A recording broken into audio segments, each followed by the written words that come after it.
ದೊಡ್ಡ ಮನಸ್ಸೆ ಅಂತ ಖುಷಿನ ನಮ್ಮ ಮಗು ನಿಮ್ ಕೈ ತಂದ್ಕೊಟ್ರೆ ಬೇಕಂತ ಬೀಳ್ತಿದ್ಯಾ. ನಮ್ಮ ಮಗುಗೆ ಏನಾದ್ರು ಹೆಚ್ಚು ಕಮ್ಮಿ ಆಗಿದ್ರೆ ನಾನಂತೂ ಸುಮ್ಮನೆ ಇರ್ತಿರ್ಲಿಲ್ಲ.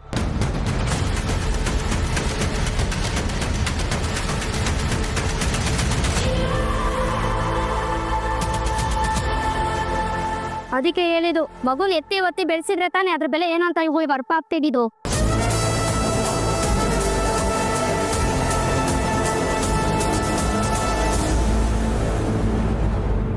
ಅಯ್ಯೋ ಯಾಕೆ ಈ ತರ ಮಾತಾಡ್ತಿದ್ದೀರಾ?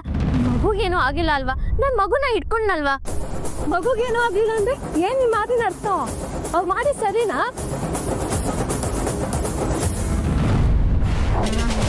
ಗೊತ್ತಿದ್ದಾರೆ ನಿಂದು ಆಗಿದ್ದ ತಪ್ಪಿಗೆ ಕ್ಷಮಿಸ್ಬಿಡಿ. ಅದಕ್ಕೆ ಏನು ಮಾಡ್ತಾ ಇದ್ದೀರಾ? ಏನೋ ಗೊತ್ತಿಲ್ಲದೆ ಆಗಿರೋ ತಪ್ಪಿಗೆ ಯಾಕೆ ಕ್ಷಮೆ ಕೇಳ್ತಾ ಇದ್ದೀರಾ? ಇಷ್ಟ ಇಲ್ಲದಿದ್ರು ಈ ಪೂಜೆ ಮಾಡಕ್ಕೆ ಯಾಕೆ ಒಪ್ಕೊಂಡಿದ್ದೀರಾ ಅಂತ ಗೊತ್ತಾಗ್ತಲ್ಲ ನನಗೆ. ಏನ್ ಮಾಡೋದು ಚಿರು, ಪಾಪ ದೀಪ ಇದನ್ನೆಲ್ಲ ತುಂಬಾ ಕಷ್ಟಪಟ್ಟು ಅರೇಂಜ್ ಮಾಡಿದಾಳಲ್ಲ, ಅದಕ್ಕೆ.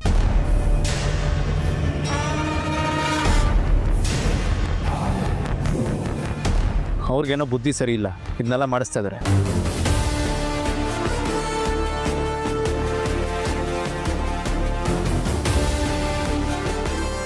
ತೂಕಾಗಿದ್ದೀರ ಅವಮಾನ ಮಾಡ್ತೀರ ಅಂತ ಗೊತ್ತಿದ್ರೆ ನಮ್ಮ ಮಕ್ಕಳು ಕರ್ಕೊಂಡೇ ಬರ್ತಿರ್ಲಿಲ್ಲ.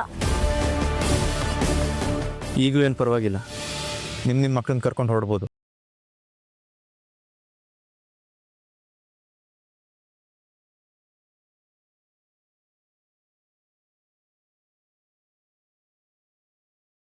ಆದ್ರಾಗ್ಲಿ ಬಿಡಿ. ನೋಡ್ತಿರೋ ಪೂಜೆ ಮುಗಿದ್ ಬಿಡ್ಲಿ, ಅಲ್ಲಿವರೆಗೆ ದಯವಿಟ್ಟು ಸ್ವಲ್ಪ ತಾಳ್ಮೆಯಿಂದ ಇರು. ಹೇಗೆ ತಾಳ್ಮೆಯಿಂದ ಇರೋಕ್ಕಾಗತ್ತಪ್ಪ? ಅದಕ್ಕೆ ಇಷ್ಟು ಜನರ ಮುಂದೆ ಅವಮಾನ ಆಗ್ತಿದ್ರು ಸುಮ್ಮನೆ ಇದ್ದೀರಲ್ಲ. ನೀವಾದರೂ ಹೇಳ್ಬೇಕು ತಾನೆ ದೀಪ ಅವ್ರಿಗೆ ಇದೆಲ್ಲ ಬೇಡ ಅಂತ. ಅದಕ್ಕೆ ಈ ಪೂಜೆ ಮಾಡೋದು ಬೇಡ, ನಿಲ್ಲಿಸಿ ಅಂತ ಹೇಳ್ತಾ ಇರೋದು.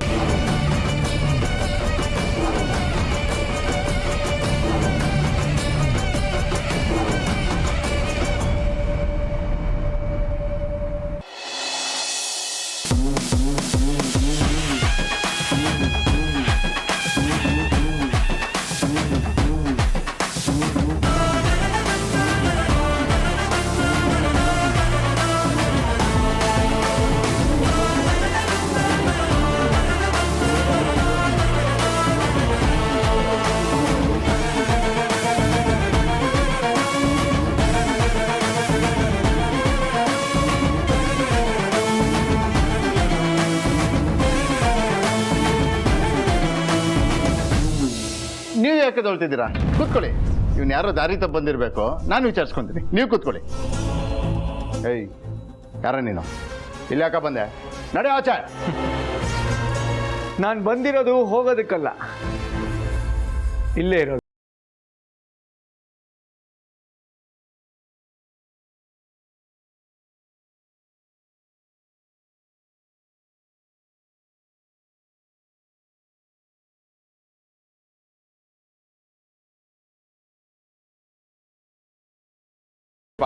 ಕರ್ಕೊಂಡೋಗ ಅವನ್ನ. ನಾನಿರೋದು ಇವನ್ ಮಾತು ಕೇಳಕ್ಕೆ ಸರ್, ಇವ್ನು ನನ್ನ ಮಾತಂತೂ ಕೇಳಲ್ಲ. ಫ್ರೆಂಡ್ ಆಗಿ ಕರೆಕ್ಟಾಗಿ ಹೇಳಿದೆ ಮಗ. ನೀನು ಯಾರು ಅಂತ ಗೊತ್ತಾಗ್ಲಿಲ್ಲಪ್ಪ. ಅಂದಾಗೆ ನನ್ನ ಹೆಸರು ನರಸಿಂಹ ಅಂತ. ಪ್ರೀತಿಯಿಂದ ಬಂದವ್ರನ್ನ ವೆಲ್ಕಮ್ ಮಾಡ್ತೀನಿ.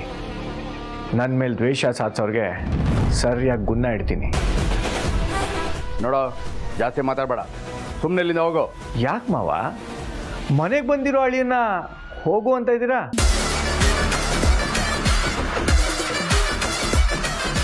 ಅದು ಬಂದಿರೋ ಗೆಸ್ಟ್ ಮುಂದೆ. ನೋ ನೋ ನೋ ನೋ ಮಾವ, ನನಗೆ ತುಂಬ ಹರ್ಟ್ ಆಯಿತು. I am so sad. ಬಾಯ್ಗೆ ಬಂದಾಗೆಲ್ಲ ಮಾತಾಡಬೇಡ, ಸುಮ್ಮನೆ ಇಲ್ಲಿಂದ ಹೋದ್ರೆ ಸರಿ. ಇರಿ ನಾಗರಾಜ್ ಅವರೇ, ಇವ್ರು ಯಾರು ಏನು ಅಂತ ನಾವು ತಿಳ್ಕೊಳ್ಬೇಕಲ್ಲ. ಹೇಳಪ್ಪ, ಯಾರು ನೀನು? ಇಲ್ಲಿಗೆ ಯಾಕೆ ಬಂದಿದ್ದೀಯಾ? ನೋಡಿ, ನೀವು ಎಷ್ಟು ಒಳ್ಳೆಯವರು.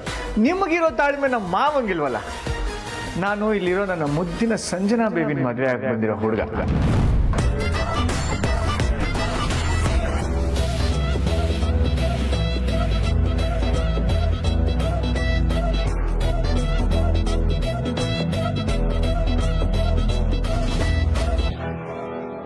ಹಾಗೆಲ್ಲ ಹೇಳ್ಬಿಡಿ. ಪೂಜೆ ನಿಲ್ಸೋದ್ರಿಂದ ದೇವ್ರಿಗೆ ಅವಮಾನ ಆಗುತ್ತೆ. ನಿಮಗೆ ದೇವಸ್ಥಾನದಲ್ಲಿರೋ ತಾಯಿ ದೇವರಾದರೆ ನನಗೆ ಅತ್ತಿಗೆನೇ ದೇವರು. ಈ ದೇವ್ರಿಗೆ ಇಷ್ಟು ಜನರ ಮುಂದೆ ಅವಮಾನ ಆಗ್ತಿರೋದನ್ನ ನೋಡ್ಕೊಂಡು ಕೈ ಕಟ್ಕೊಂಡು ಕೂರಕ್ಕಾಗಲ್ಲ. ಅಷ್ಟಕ್ಕೂ ನನಗೂ ಒಂದು ಮಾತು ತಿಳಿಸ್ದೆ, ಅತ್ತಿಗೆಗೂ ಇನ್ಫಾರ್ಮ್ ಮಾಡಿದೆ, ನೀವು ಇದು ಮಾಡಿದ್ದೇ ತಪ್ಪು. ಅಲ್ಲ ಹಸ್ಬೆಂಡು. ಮಾತಾಡಬೇಡಿ. ನೋಡಿ, ಎಲ್ಲರೂ ದಯವಿಟ್ಟು ಹೊರಡಿ. ನಮ್ಮ ಅದಕ್ಕೆ ಪೂಜೆ ಮುಂದುವರ್ಸಲ್ಲ. ಈ ದೊಡ್ಡ ಮನುಷ್ಯರಿಂದ ಯಾವಾಗಲೂ ಅವಮಾನನೇ ಆಗೋದು. ಬಂದ್ರಿ ಹೋಗೋಣ. ಅಯ್ಯೋ ದಯವಿಟ್ಟು ಯಾರು ಹೊರಡ್ಬೇಡಿ. ಪೂಜೆನ ಅರ್ಧದಲ್ಲೇ ನಿಲ್ಲಿಸ್ಬಾರ್ದು. ಮೇಡಮ್ ಇಲ್ಲೇ ಇರ್ತಾರೆ. ಮೇಡಮ್ ದಯವಿಟ್ಟು ಮೇಡಮ್, ಈ ತರ ಪೂಜೆನ ಅರ್ಧದಲ್ಲೇ ಬಿಡಬಾರ್ದು. ಒಂದು ಸ್ವಲ್ಪ ಹೊತ್ತು ಮಗುನ ಕೊಡಿ.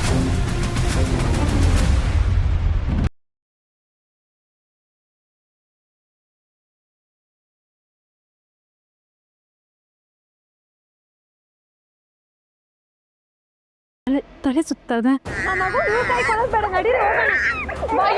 ಅಯ್ಯೋ ಬನ್ನಿ ಮನೆಗೆ ಹೋಗೋಣ.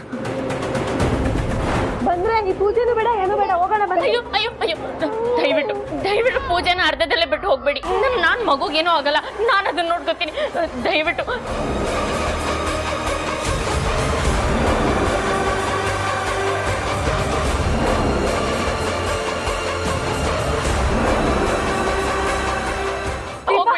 ಶಿರು ಎಲ್ಲರನ್ನೂ ಕರ್ಕೊಂಡು ಹೋದ.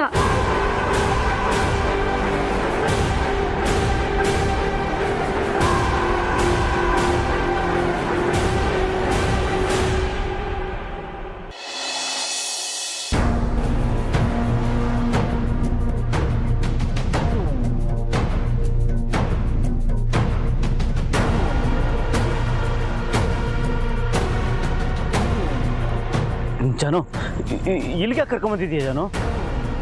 ನಮ್ಮಿಬ್ರು ಮದ್ವೆ ನಡೆಯೋ ಜಾಗ ಇದು ಅರವಿಂದ್. ಇಲ್ಲ. ಹೌದು. ಯಾಕೆ ಭಯ ಆಗ್ತಿದ್ಯಾ? ಜಾನು, ಇವತ್ತು ಯಾಕೋ ನೀನು ನಡ್ಕೊಳ್ತಿರೋ ರೀತಿ ನೋಡಿದ್ರೆ ನನಗೆ ತುಂಬಾ ಭಯ ಆಗ್ತಾ ಇದೆ. ಎಲ್ಲ ವಿಚಿತ್ರ ಅನಿಸ್ತಾ ಇದೆ ನನಗೆ. ಇವತ್ತು ನನಗೆ ತುಂಬಾ ಮುಖ್ಯವಾದ ದಿನ ಅರವಿಂದ್. ಈ ದಿನನ ನಾನು ಯಾವತ್ತೂ ಮರೆಯಲ್ಲ. ಇವತ್ತು ನಡೆಯೋ ಘಟನೆ ಲೈಫ್ ಲಾಂಗ್ ನನ್ನ ನೆನಪಲ್ಲಿ ಉಳಿಯುತ್ತೆ. ಅದನ್ನ ನಾನು ಯಾವಾಗ್ಲೂ ಸೆಲೆಬ್ರೇಟ್ ಮಾಡ್ತೀನಿ. ಅಂಥದ್ದೇನಾಗುತ್ತೆ ಜಾನು? ಹೇಳದ್ನಲ್ಲ, ನಮ್ಮಿಬ್ರಿಗೆ ಮದ್ವೆ ಆಗುತ್ತೆ ಅಂತ. ಮತ್ತೆ ಕೇಳ್ತಿದ್ಯಾ? ಮತ್ತೆ ಮದುವೆ ಮಾಡ್ಕೊಳ್ಳೋದಕ್ಕೆ ಇಲ್ಲೇನು ಅರೇಂಜ್ಮೆಂಟ್ಸೇ ಇಲ್ಲ. ಅರೇಂಜ್ಮೆಂಟ್ಸು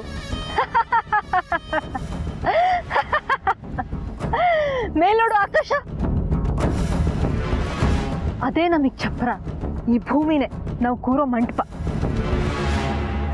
ಇಲ್ಲಿರೋ ಮರ ಗಿಡಗಳೇ ನಮ್ಮ ಮದ್ವೆಗೆ ಬಂದಿರೋ ಅತಿಥಿಗಳು. ಅಗ್ನಿ ಇಲ್ಲ, ನೀರಿದೆ. ಈ ನೀರೇ ನಮ್ಮ ಮದ್ವೆಗೆ ಸಾಕ್ಷಿ. ಇನ್ನೇನ್ ಮರ್ತೆ? ಹಕ್ಕಿಗಳು ಸತ್ ಕೇಳಿಸ್ತಾ ಇದೆ ಅಲ್ಲ, ಅದೇ ಪುರೋಹಿತರು ಹೇಳೋ ಮಂತ್ರ. ನಮ್ಮ ಕಣ್ಣಿಗೆ ಕಾಣಿಸ್ತಾ ಇದೆಯಲ್ವಾ ಈ ಬೆಳಕು? ಅದೇ ಮೇಲಿಂದ ನಮಗೆ ಒಳ್ಳೇದಾಗ್ಲಿ ಅಂತ ಹಾಕ್ತಾ ಇರೋ ಅಕ್ಷತೆ. ಇದೆಲ್ಲ ನಿನ್ಗೆ ಓಕೆನಾ? ಜಾನು, ನೀನು ಬೇಜಾರು ಮಾಡ್ಕೊಬೇಡ ಜಾನು, ಪ್ಲೀಸ್ ಜಾನು. ಬೇಜಾರ? ಯಾಕೆ ಜಾನು? ಯಾಕೋ ನಾವಿಬ್ರು ಮದುವೆ ಆಗೋದು ಸರಿ ಅನಿಸ್ತಾ ಇಲ್ಲ ನನಗೆ. ಏನೋ ಹೇಳ್ತಿದ್ಯಾ? ರಿಲ್ಯಾಕ್ಸ್ ಜಾನು, ಕೂಲ್. ನಾನು ಏನು ಹೇಳ್ತಾ ಇದ್ದೀನಿ ಅಂದರೆ, ಮದುವೆ ಆಗೋದಕ್ಕೆ ಈ ಜಾಗ ಸರಿ ಇಲ್ಲ ಜಾನು. ನಾವೆಲ್ಲಾದ್ರೂ ದೇವಸ್ಥಾನದಲ್ಲಿ ಹೋಗಿ ಮದುವೆ ಆಗೋಣ. ಹೋಗೋಣ ಬಾ.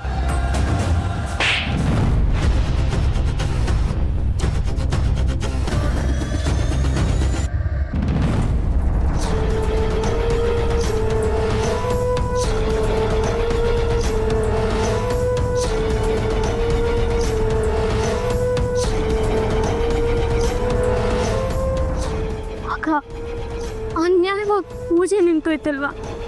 ನೀನು ಎಷ್ಟೇ ಒಳ್ಳೇದು ಮಾಡಿದ್ರು ಯಾರಿಗೂ ಅರ್ಥ ಆಗಲ್ಲ ಅನ್ನೋದು ರಾಹುಲ್ ವಿಷಯದಲ್ಲೇ ಗೊತ್ತಾಯ್ತು ತಾನೆ. ಮತ್ತೆ ಯಾಕೆ ಈ ಥರ ನಿರ್ಧಾರ ಮಾಡಿದೆ ದೀಪ? ಸೌಂದರ್ಯ ಮೇಡಮ್ಗೆ ಒಳ್ಳೇದಾಗಿ ಅವ್ರಿಗೆ ಸಂತಾನ ಭಾಗ್ಯ ಸಿಗ್ಲಿ ಅಂತ ತಾನೇ ನಾನು ಈ ಪೂಜೆ ಇಟ್ಕೊಂಡಿದ್ದು. ನೀನು ಏನೇ ಮಾಡಿದ್ರು ಅವ್ರಿಗೆ ಅರ್ಥ ಆಗಲ್ಲ ಅನ್ನೋದು ನಿನಗೆ ಗೊತ್ತಿದೆ ತಾನೆ. ಮತ್ತೆ ಯಾಕೆ ಈ ಥರ ಮಾಡಿಸ್ದೆ?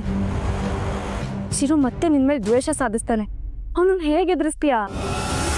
ಶಾಸ್ತ್ರಭಗ್ನ ಆಗಿರೋದ್ರಿಂದ ಆ ತಾಯಿನೂ ಕೂಡ ಕೋಪಗೊಂಡಿರ್ತಾಳೆ. ಪುರೋಹಿತ್ರೆ, ಇದಕ್ಕೇನು ಪರಿಹಾರ ಇಲ್ವಾ? ಇದೆ, ಮಾಡಿದ ತಪ್ಪಿಗೆ ಪ್ರಾಯಶ್ಚಿತ ಮಾಡ್ಕೋಬೇಕು ಅಷ್ಟೇ. ನೀವು ನಂಗೆ ಏನು ಹೇಳ್ತೀರೋ ಅದನ್ನ ನಾನು ಮಾಡ್ತೀನಿ.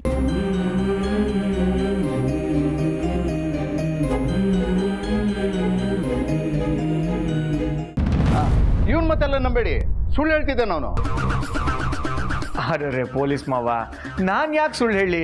ನಾನು ನಿಮ್ಮ ಮಗಳು ಎಷ್ಟು ಕ್ಲೋಸ್ ಆಗಿದ್ವಿ ಅಂತ ಮೊನ್ನೆ ತಾನೇ ನೋಡಿದಿರ ತಾನೆ.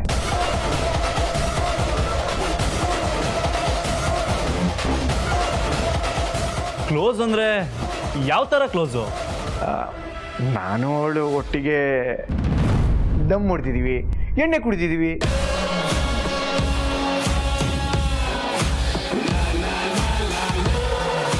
ಏನು ಹುಡುಗಿ ಸಿಗರೇಟ್ ಸೇರ್ತಾರ? ಅರೆ ಸಿಗರೇಟ್ ಸೇದೋದು ಅಂದರೆ ದಿನ ಸೇದಲ್ಲ ಸರ್, ಆಗಾಗ ಕುಡ್ದಾಗ ಸೇರ್ತಾಳಷ್ಟೆ. ಏನು ಎಣ್ಣೆನೂ ಹೊಡಿತಾಳ? ಎಣ್ಣೆ ಹೊಡೆಯೋದು ಅಂದರೆ ದಿನ ಹೊಡೆಯೋದಲ್ಲ ಮೇಡಮ್, ಫ್ರೆಂಡ್ಸ್ ಜೊತೆ ಪಬ್ಬು ಪಾರ್ಟಿ ಅಂದಾಗ ಮಾತ್ರ. ಅದು ಅಲ್ಲದೆ ಮೊನ್ನೆ ತಾನೇ ಇದೇ ಮನೇಲಿ, ಇಲ್ಲೇ ಮನೇಲಿ ಯಾರೂ ಇಲ್ದಿದ್ದಾಗ ನನ್ನೂ ಕರ್ಸ್ಕೊಂಡಿದ್ಲು. ಹಾಂ, ಯಾರು ಇಲ್ಲದಾಗ ನೀವು ಮನೆಗೆ ಬಂದಿದ್ರಾ? ಕೇಳಿಸ್ಕೊಂಡ್ಯಾವ, ನನಗೆ ಈ ಹುಡುಗಿ ಬೇಡ. ನಾಗರಾಜ್, ನಿಮ್ಮ ಮಗಳು ಇವನ್ನ ಯಾವ ಕಾರಣ ಕರ್ಸ್ಕೊಂಡಿದ್ಲು?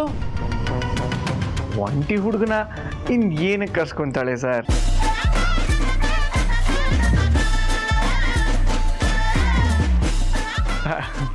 ಅಂದರೆ ಎಣ್ಣೆ ಹೊಡಿಯೋಕ್ಕೆ ಅಂತ ಹೇಳಕ್ ಬಂದೆ.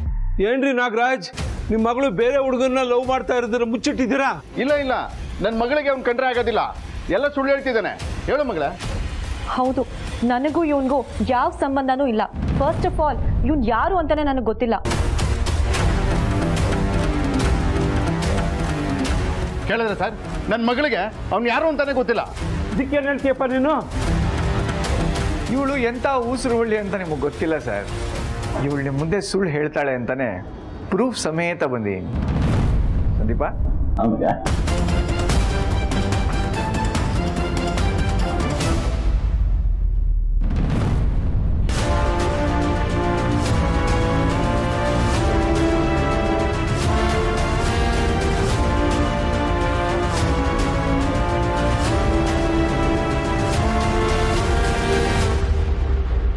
ನೋಡ್ರಿ, ನಿಮ್ಮ ಮಗಳು ಬಂಡವಾಳ ಎಷ್ಟು ಚೆನ್ನಾಗಿ ರೆಕಾರ್ಡ್ ಆಗಿದೆ.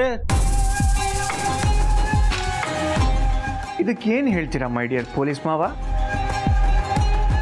ನೋಡಿ ಸರ್, ನಾನು ಸಂಜನಾ ಒಬ್ಬರನ್ನೊಬ್ರು ಸಿನ್ಸಿಯರ್ ಆಗಿ ಡೀಪಾಗಿ ಲವ್ ಮಾಡ್ತಾ ಇದೀವಿ ಸರ್. ಆದರೆ ಇನ್ಸ್ಪೆಕ್ಟ್ರು ನಾನೊಬ್ಬ PC ಮಗ ಅಂತ ನನ್ನ ಪ್ರೀತಿನ ಒಪ್ಕೊಳ್ತಾ ಇಲ್ಲ. ಏನು ಮಾಡಬೇಕು ಗೊತ್ತಾಗದೆ ನೀವು ಬಂದಿರೋದು ಗೊತ್ತಾಗಿ ಓಡೋಡ್ ಬಂದೆ ಸರ್. ಈಗ ನೀವೇ ನನಗೆ ನ್ಯಾಯ ಕೊಡಿಸ್ಬೇಕು ಪ್ಲೀಸ್.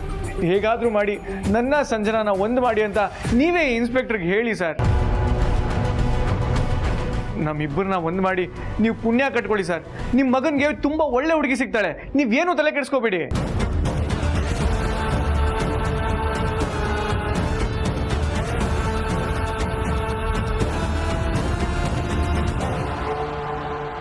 ಸ್ವಲ್ಪನಾದ್ರೂ ಮಾನ ಮರ್ಯಾದೆ ಅನ್ನೋದೇ ಇಲ್ವೇನೋ? ಏನ್ ಅನ್ಕೊಂಡಿದ್ಯಾ ನನ್ನ? ನಿಮ್ಗೋಸ್ಕರ ನಮ್ಮ ಮನೆಯವ್ರನ್ನ ಎಲ್ಲನೂ ಬಿಟ್ಟು ಬಂದಲ್ಲೋ. ನೀನೇನೋ ಮಾಡ್ದೆ ನನ್ಗೆ? ಜಾನು, ಎಲ್ಲ ಕಡೆ ನಿಮ್ಗೆ ಚಾನ್ಸ್ ಕೊಡ್ಸೋದಕ್ಕೆ ಟ್ರೈ ಮಾಡಿದ್ದೀನಲ್ಲ ಜಾನು. ಯಾಕೆ ಹೊಡಿತಿದ್ಯಾ ಅಂತ ಹೇಳ್ಬಿಟ್ಟಾದ್ರೂ ಹೊಡಿ ಜಾನು. ಮೊನ್ನೆ ಮನೆಗೆ ಬಂದಿದ್ಲಲ್ಲ, ಯಾರು ಅವಳು? ಮನೆಗ ಮೋಸ್ಟ್ಲಿ ಅದು ಕೆಲಸ ಮಾಡೋರು ಇರ್ಬೇಕು ಜಾನು. ನನ್ನ ಹತ್ರನೇ ಸುಳ್ಳು ಹೇಳ್ತೀಯಾ? ಅವಳು ನನ್ನ ಫ್ರೆಂಡ್ ಕವನ.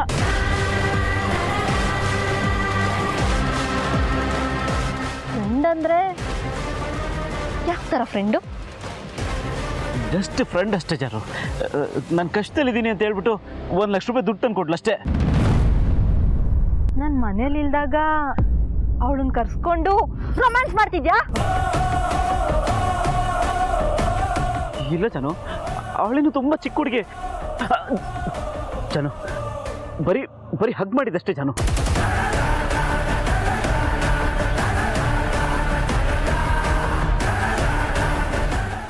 ಅಂತ ಹಗ್ ಮಾಡ್ಕೊಂಡಿದ್ಯಾ ಅಥವಾ ಹೊಸ ಲವ್ವರ್ ಸಿಕ್ಕಿದ್ಲು ಅಂತ ಹಗ್ ಮಾಡ್ಕೊಂಡಿದ್ಯಾ?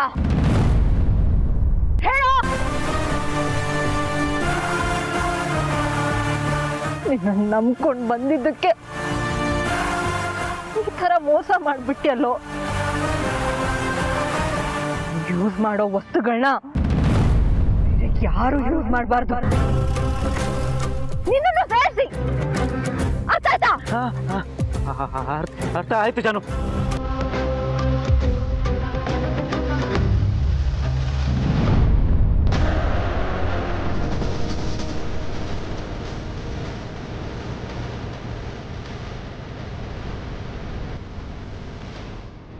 ಏನ್ ಜಾನು ಇದು? ತಗೊಳ್ಳೋ, ಕಟ್ಟೋ ಇದನ್ನ. ಕಟ್ಟೋ. ಕಟ್ತೀನಿ ಜಾನು, ಕಟ್ತೀನಿ.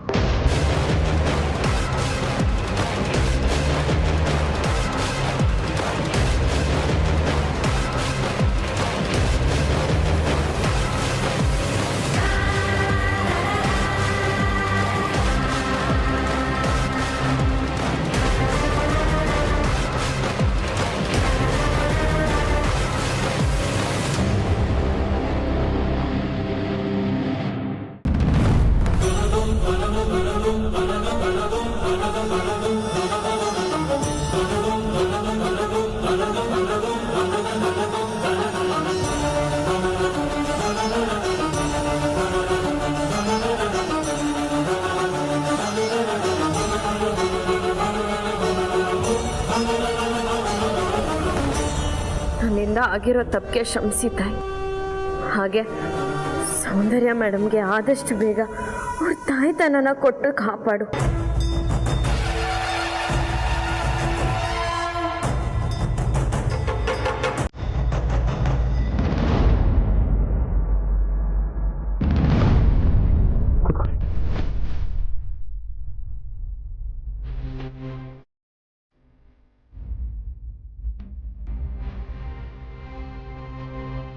ತಗೊಳ್ಳಿ, ನೀರು ಕುಡಿ.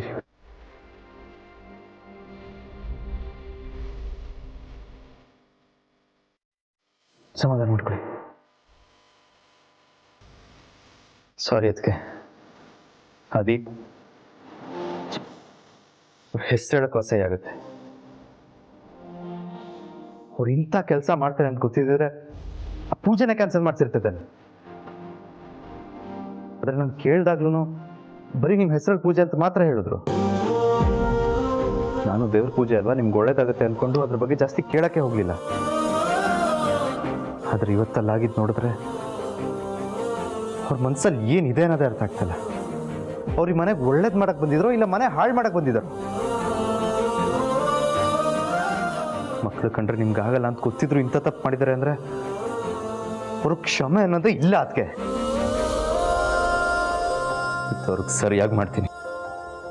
ಇವತ್ತು ಈ ಮನೇಲಿ ಇಲ್ಲ ಅವ್ರು ಇರಬೇಕು, ಇಲ್ಲ ನಾನಿರಬೇಕು. ಏನು ಹೇಳ್ತೆ? ಯಾರಿಗೋಸ್ಕರ ನೀನು ಯಾಕೆ ಮನೆ ಬಿಡಬೇಕು? ಇವತ್ತು ಅವ್ರು ಬರಲಿ ಅದಕ್ಕೆ ಎಲ್ರೂ ಕೇಳ್ತೀನಿ. ಅವ್ರ ಪರ ಯಾರು ನಿಲ್ತಾರೋ ನೋಡ್ತೀನಿ. ಯಾರು ನಿಲ್ತಾರೋ ಬಿಡ್ತಾರೋ ಅನ್ನೋದು ನನಗೆ ಬೇಕಾಗಿಲ್ಲ ಚಿರು. ಆದರೆ ನೀನು ಈ ಮನೆ ಮಗ, ನೀನಾ ಆ ದೀಪನ ಅಂತ ಬಂದಾಗ ಈ ಮನೆಯವ್ರು ಎಲ್ಲರೂ ನಿನ್ನ ಪರವಾಗಿ ನಿಲ್ಬೇಕೇ ಹೊರತು ಹೊರಗಿಂದ ಬಂದಿರೋ ಆ ದೀಪನ ಪರವಾಗಿ ನಿಲ್ಲೋದ್ರಲ್ಲಿ ಏನು ಅರ್ಥ ಚಿರು? ಅವಳಿಲ್ಲಿ ಇರಬೇಕು ಇರಬಾರ್ದು ಅನ್ನೋದನ್ನ ಡಿಸೈಡ್ ಮಾಡೋದಕ್ಕೆ ನೀರಿದೆಯಾ? ಅದೆಲ್ಲ ನಿನಗೆ ಬಿಟ್ಟಿದ್ದು. ಅವಳನ್ನ ಕಳಿಸ್ಬೇಕಂದ್ರೆ ಕಳಿಸು, ನನಗೇನು ಅಭ್ಯಂತರ ಇಲ್ಲ. ಆದರೆ ಅವಳು ನನಗೆ ಈ ಥರ ಅವಮಾನ ಮಾಡ್ತಾಳೆ ಅಂತ ನಿಜವಾಗ್ಲೂ ಅಂದ್ಕೊಂಡಿರಲಿಲ್ಲ ಚಿರು. ಅವಳಿಗೆ ನನ್ನ ಬಗ್ಗೆ ಎಲ್ಲ ಗೊತ್ತು ತಾನೆ, ಆದರೂ ಯಾಕೆ ಈ ಥರ ಮಾಡಿದ್ಲು? ರೀಸೆಂಟಾಗಿ ಆ ರಾಹುಲ್ ವಿಚಾರದಲ್ಲೂ ಹೀಗೆ ಮಾಡಿದ್ಲು, ಇವಾಗ ಈ ಮಕ್ಕಳ ವಿಚಾರದಲ್ಲಿ ಎಲ್ಲ ಆದರೂ ಅವ್ರಿಗೆ ಒಂದು ಮಾತು ಬೈದೆ ಆಗಿರೋದನ್ನೆಲ್ಲ ಸಹಿಸ್ಕೊಂಡಿದ್ರಲ್ಲ. ಅದಕ್ಕೆ ಗ್ರೇಟ್. ಅದಕ್ಕೆ ನೀವು ನಿಮ್ಮ ಒಳ್ಳೆತನ ಅವ್ರಿಗೆ ಅರ್ಥ ಆಗ್ತಿಲ್ಲ ಅಷ್ಟೇ. ಇವತ್ತು ಎಲ್ಲರ ಮುಂದೆ ಎಲ್ಲದನ್ನು ಅರ್ಥ ಮಾಡಿಸ್ತೀನಿ. ಆ ದೀಪ ಏನೋ ಸಂಚು ನಡೆಸ್ತಾ ಇದ್ದಾಳೆ ಅಂತ ನನಗೆ ಗೊತ್ತಿತ್ತು. ಅದೇ ಕಾರಣಕ್ಕೆ ಇವತ್ತು ದೇವಸ್ಥಾನಕ್ಕೆ ಬರೋದು ಬೇಡ ಅಂತಲೇ ನಾನು ಅಂದ್ಕೊಂಡಿದ್ದೆ. ಆದರೆ ಮನೆಯವರೆಲ್ಲ ನನ್ನ ಬಗ್ಗೆ ಏನು ಅನ್ಕೊತಾರೋ ಅಂತ ಕೊನೆಗೂ ನನ್ನ ಅನುಮಾನನೇ ನಿಜ ಆಯಿತು. ಈ ಮನೆಗೋಸ್ಕರ ನಿನಗೋಸ್ಕರ ನನ್ನ ತಾಯ್ತನನೇ ತ್ಯಾಗ ಮಾಡಿರೋ ನನಗೆ ಚೆನ್ನಾಗಿ ಅವಮಾನ ಮಾಡಿದ್ಲು. ಅದಕ್ಕೆ ಪ್ಲೀಸ್ ನೀವು ಅಳ್ಬೇಡಿ. ಕಣ್ಣಲ್ಲಿ ಒಂದು ಹನಿ ನೀರು ಬಂದು ನನ್ನ ಮೈಯಿಂದ ರಕ್ತ ಚೆಲ್ದಂಗೆ ಆಗುತ್ತೆ. ಅದಕ್ಕೆ ಪ್ಲೀಸ್ ಪ್ಲೀಸ್ ಪ್ಲೀಸ್ ಅದಕ್ಕೆ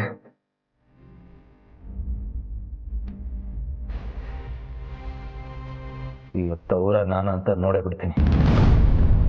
ನಿಮಗೆ ಇಷ್ಟೆಲ್ಲ ಅವಮಾನ ಮಾಡಿರೋರಿಗೆ ಈ ಮನೇಲಿ ಯಾವುದೇ ಸ್ಥಾನಮಾನ ಇಲ್ಲ ಅಂತ ಎಲ್ಲರ ಮುಂದೆ ಹೇಳ್ತೀನಿ. ಅದು ದೀಪ ಅವ್ರ ಮುಂದೆ